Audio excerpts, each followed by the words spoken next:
नमस्ते, प्रणाम दोस्तों। मैं एक हंसी मजाक गीत सुनाने जा रही हूँ। आप लोग को अच्छा लगेगा तो हमारे चैनल को भी लाइक सब्सक्राइब करिएगा। ठीक है।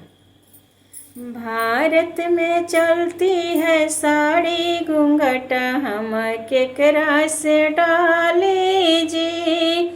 चलल बटे सिल्कन के साड़ी घूंघट, हम केकरा से डाले जी। ससुर जी हमारे पापा लगत है, ससुर जी हमारे पापा लगत है। सासू लगली मम्मी रानी घूंघट, हम केकरा से डाली जी। चलल बटे सिल्कन के साड़ी घूंघट, हम केकरा से डाली जी।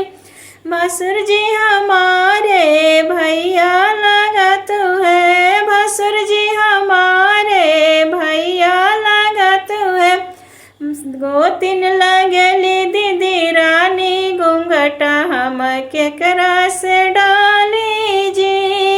चलल बटे सिल्कन के साड़ी घूंघट, हम केकरा से डाली जी। देवर जी हमारे बबुआ लगत है, देवर जी हमारे बबुआ लगत है। ननद लगली बबी रानी घूंघट, हम केकरा से डाली जी।